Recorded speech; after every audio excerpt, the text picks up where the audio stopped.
Welcome to the Nonprofit Exchange Podcast.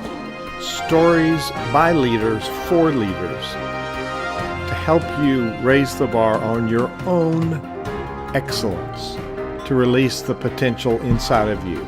Now, here's today's podcast. It's Tuesday at 2 Eastern Time in the United States, and here we are with the Nonprofit Exchange. This is Hugh Ballou, founder and president of CenterVision Leadership Foundation. It's the host of the Nonprofit Exchange. And each week, I interview some fascinating people. And today is no exception. William Attaway, he's actually in the same state I'm in. And we've never met before, but we've been connected for years. So here we are. William Attaway, welcome to the Nonprofit Exchange. Tell people a few things about your background and why are you so passionate about leadership? Hugh, thanks so much for having me. A little about my background. I've worked in the business world. I have served as a local church pastor for the last 26 years. And I have a background that focuses around, specifically educationally, around biblical backgrounds and archaeology, something not a lot of people know.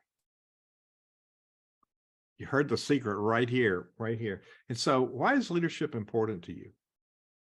I went to my first leadership conference when I was 15 years old.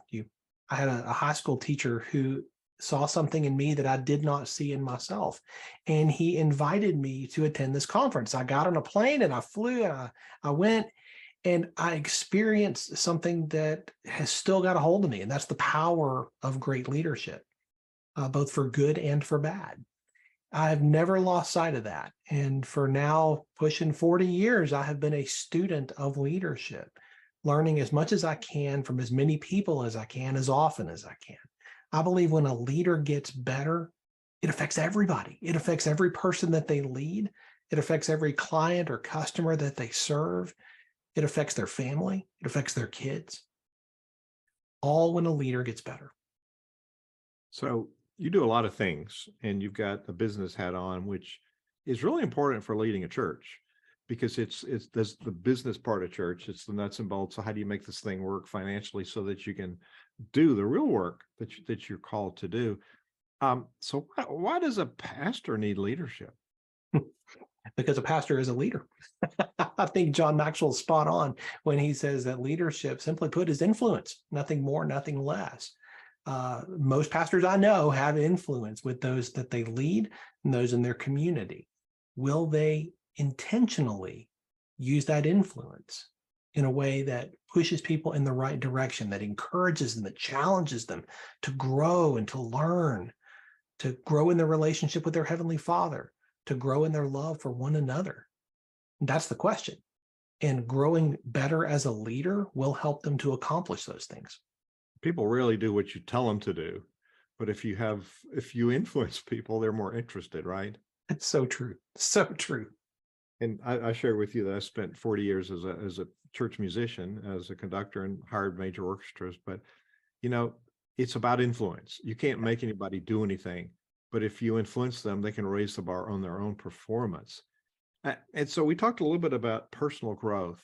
Jim Rohn, the speaker, used to say, work on yourself harder than you work on your business, which could be your nonprofit, church, your community, whatever. So how about a personal leadership growth plan? Is that important? If you don't have a plan, how do you know when you get where you want to go? The old adage, failing to plan is planning to fail, I think holds true.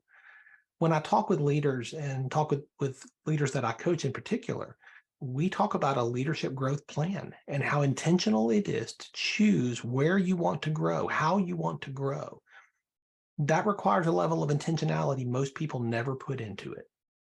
When you choose and say, hey, I really want to grow in this facet of leadership, in communication, or I really want to grow in having difficult conversations that are so crucial to leadership.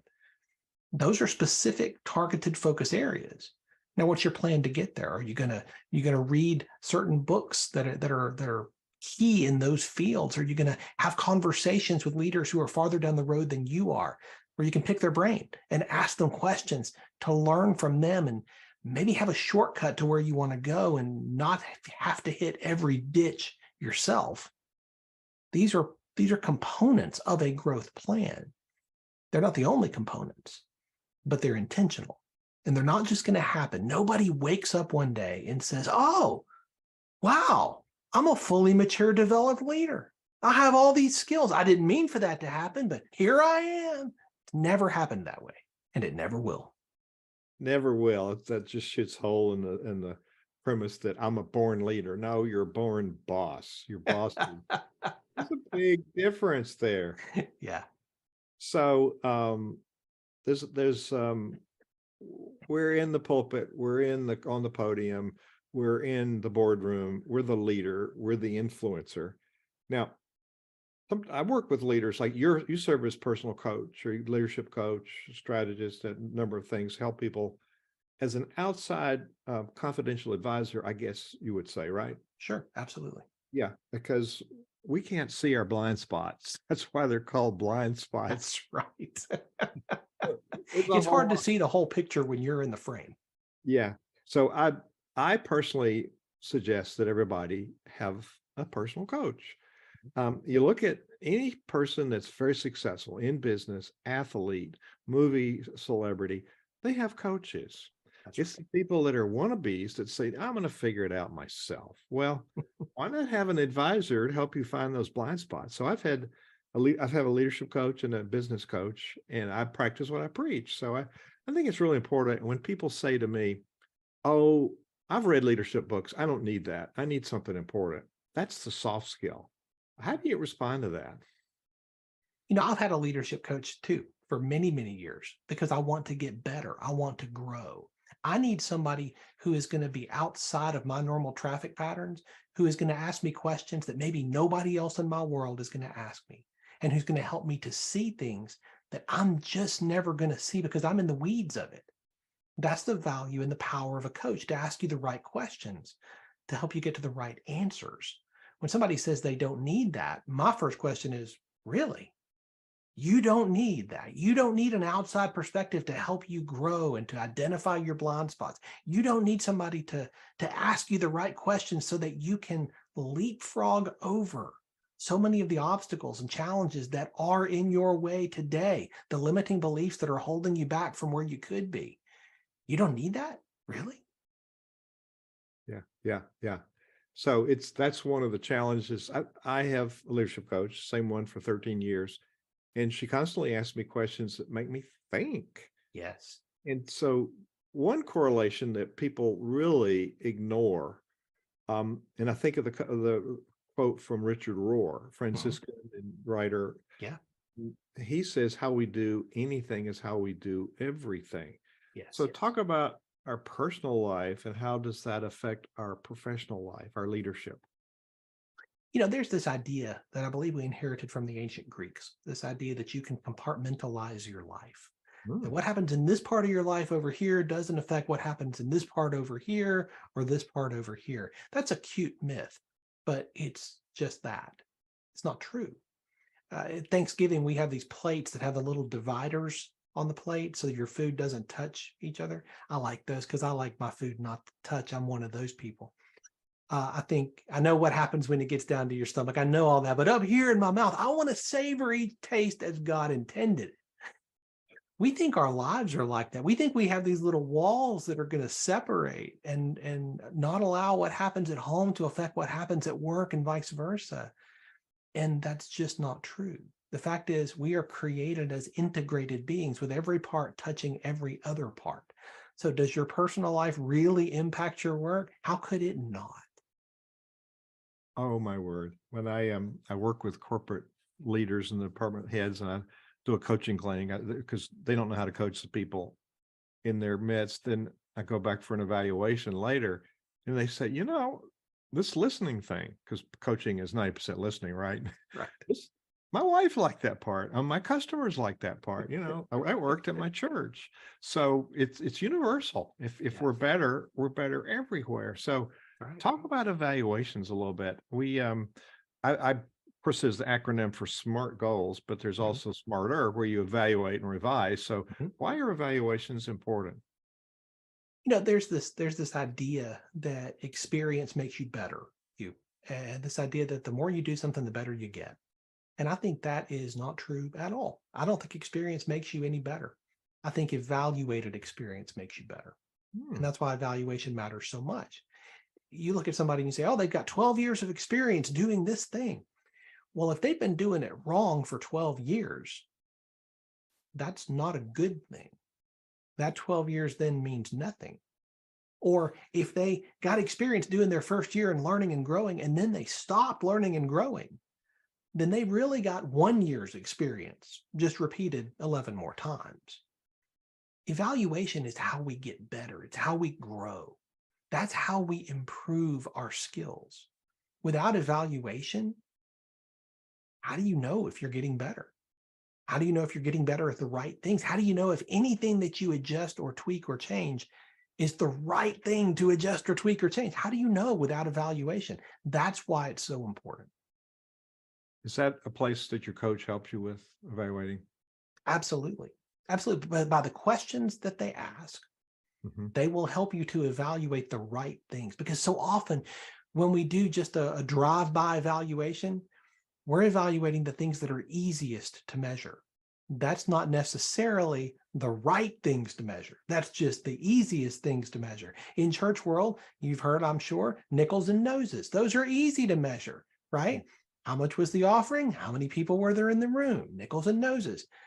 Is that the right thing to measure? I would argue no. I would argue the right thing to measure is growth. Are people taking their next steps? Do you see people moving from where they are closer and closer to Jesus? These are the things that we can measure if we choose to do so. But too often, we'll just stick with what's easy. We're evaluating the wrong things. That's right. Oh, I'm just laughing because that's just so spot on, and I'm guilty, but I'm like you. I'm a student of leadership, and as a keynote speaker, people would introduce me as an expert in leadership. And I go, no, I'm a student of leadership. But I decided when I got to be 76, I'd made all the mistakes. So that made me an expert. That's great. You're right. You're right. You don't repeat the same ones. Those are learning opportunities. So how do you embrace that and getting up one more time and you fall down? I'm spot on. We're so aligned. We just met and we're so aligned here. The real truth of the important things is consistent. Yeah. And we're in contentious times, and there's a lot of anxiety in the culture. Now, my wife and I read the daily lectionary, and it's history, but it's also current events. That's right. So, like in Ecclesiastes, there's nothing new in the world. So there's the patterns that we fall into, but we can change. So transformation happens first in our spirit. That's right. So Paul said, "Be ye transformed by the renewing of your mind." So that's a good word that I always renewing is King James, and it's one that is constant. So talk about change and never stop leading change. Now, we know that those good people come to church don't want anything to change. So change is kind of a contentious word. Is there another word? Things are going to change, and probably the only thing it doesn't change is that things change. That's right. So how do you embrace it? Because there's a healthy rotation of people in a church is a healthy new thing. So we don't need to throw out the baby with the bathwater. So why is change important? I think one of a leader's greatest skills that they can work on developing is leading change appropriately. You're exactly right. Things are always going to change. Change is a constant. When people will ask me at the church where I've been for almost 19 years, do we have to change anything else? Can we just stop changing things? The only constant is change, is what I usually tell them. That's what you can rely on. And the reason is because I'm always asking certain questions as part of my evaluation and our team's evaluation. What went right? What can we celebrate together? What went wrong? What didn't go well? What didn't go as planned? And how do we make it better next time? You know what that third question means? It means we need to change something. You're not going to get any better. You're not going to improve without change. People say that there's this idea that people don't like change. I don't think that's true at all. People don't like change that's not their idea. That's true. right? When you go buy a new cell phone, you typically like that because it was your idea. When you go buy a new car, typically you like that new car because it was your idea. People don't like change that's not their idea. That's where a leader steps in and helps them understand, hey, you know what? This is going to make it better. And let me help you see why. Absolutely. People in companies don't like change until I say, that means you don't want to change your salary to raise it, right? Right. Oh, wait, Exactly. wait a minute. Some changes are good. That's right. It's and you've done this, I'm sure.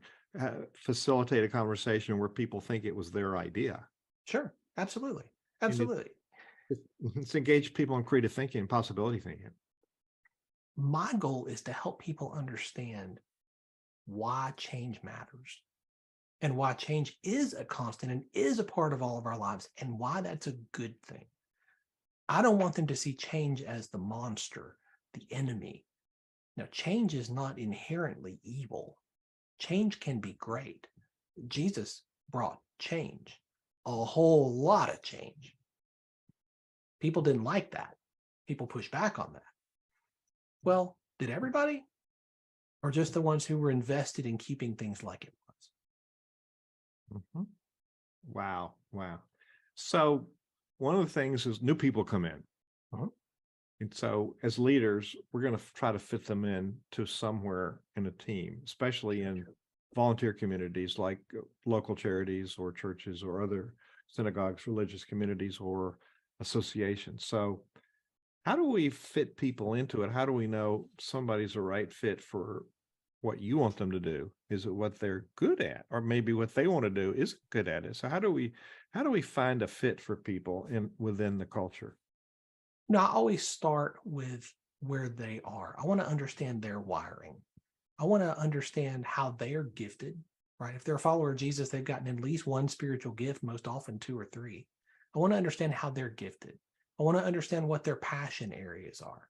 I want to understand what their skills and talents are. And where those three things intersect, that's what their sweet spot is, right? That's where you want to find a place where they're going to be able to leverage their gifts, their passions, and their skills in such a way that they're going to move the ball up the field for the kingdom.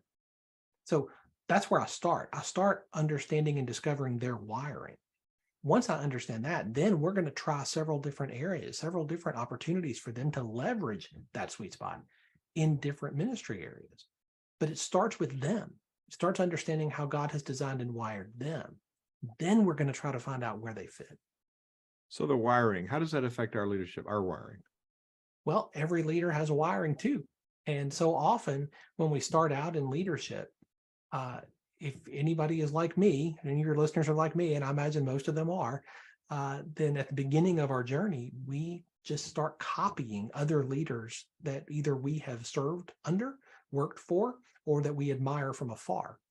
And we just copy them. And I've even seen people copy leaders the way they dress, right? Even going to that level, the way they talk. It's understandable at first because when you're early in your leadership journey, that's normal. The problem is when you stay there, then over time, you just end up becoming a bad copy of a great leader. What I want leaders to understand is if you understand how you are wired, how you are designed, then you can lead from that place and be authentic in your own leadership. God already has one of them, whatever leader you're trying to be like. He created one of you. Let's have you lead from who you are designed to be. And that's why understanding your wiring is so important, but it doesn't stop there.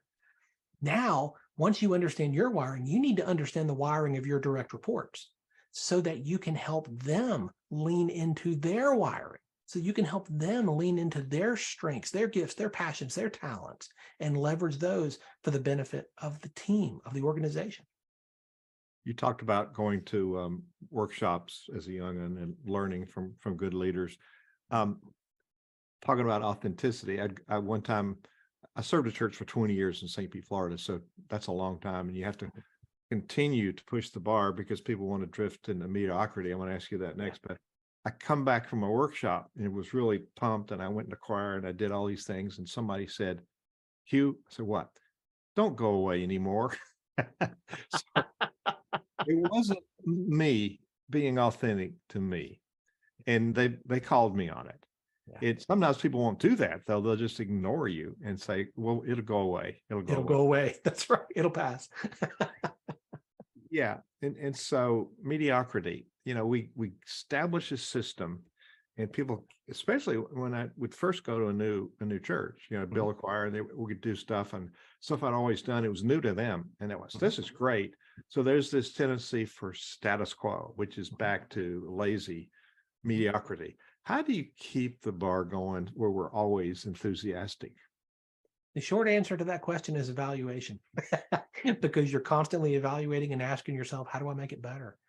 I will say that when it comes to mediocrity, that comes from a drift. When we move into a new role or a new church or a new company or a new team, we're on a learning curve at the beginning, right? There's a lot of things we're learning. We're learning people, we're learning processes and systems and policies and how things work here. And that's a learning curve for us.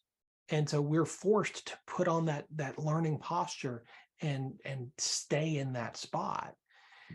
Over time, though, you get comfortable and you get used to how things work, and you get used to your job. And it might have been a little harder at first, but now you're kind of settling in and getting used to it, and you start to drift. And what I've learned is that no one drifts into excellence. We always drift into mediocrity. Mediocrity inspires no one. Excellence, I believe, honors God and inspires people. Mediocrity inspires nobody. So how do you avoid that? You avoid it with evaluation. So consistently, regularly asking, how do we make it better? I commend you for that. It's, I hear people say, oh, we've got a strategic plan. We're done with that one. We need a new one. Wait a minute. If you have a long-term plan, you evaluate it and you migrate it over time. So you're always revising and evaluating, revising. So let's just clarify evaluation. I've often said the two most dysfunctional things in the church, or any group actually, is the search committee and the annual evaluation, employee evaluation. We get all uptight about stuff. We're going to be criticized, but we're talking about systems, performance evaluations globally. And we can do this with groups. And you talked about the different segments. And so as a facilitator, we look at everything that's going well, things we want to be sure to keep, because sometimes people want to change. They want to throw out everything. Wait a minute. So we celebrate the good and we're keeping. And then there's things that we want to change or stop. Now, maybe we're doing too many things. We need to fine tune. And then the third channel for me is new things to consider. You had a different one there, but it was, let's move ahead. How can we be better? So those basically the three buckets that we want to look at?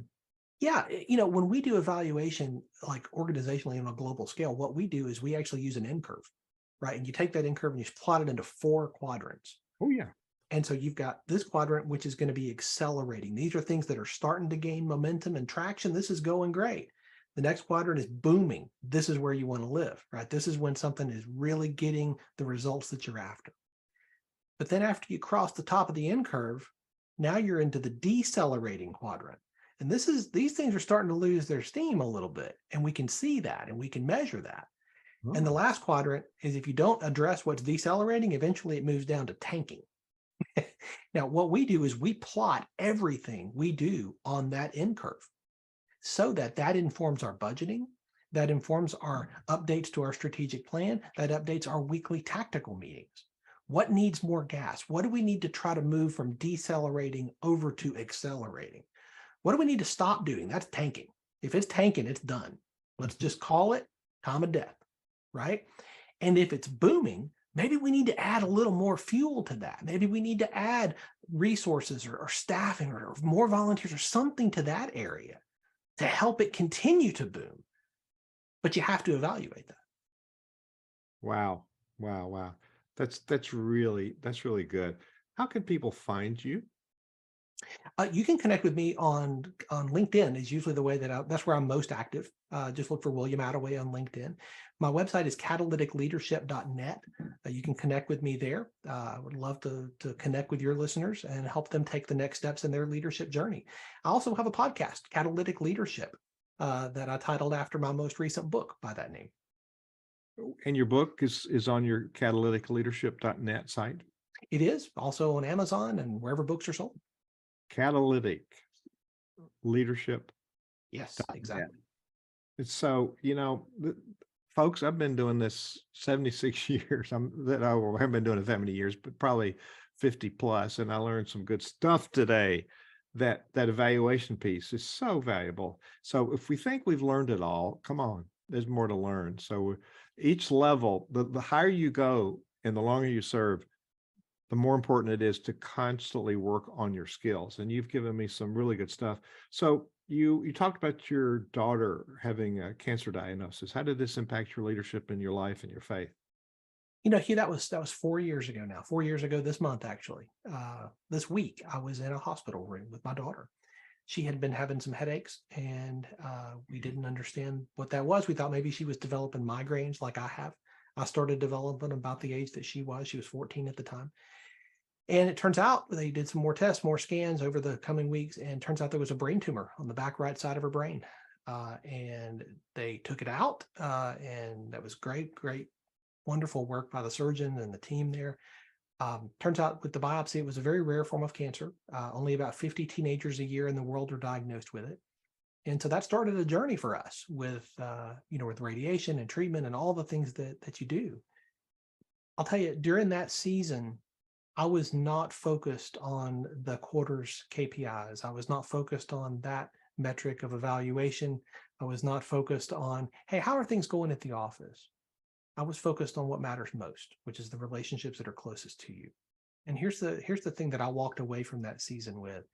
I've taught this so many times, and I hope your listeners can hear and resonate with this. One day, somebody else is going to sit in the seat you sit in at work.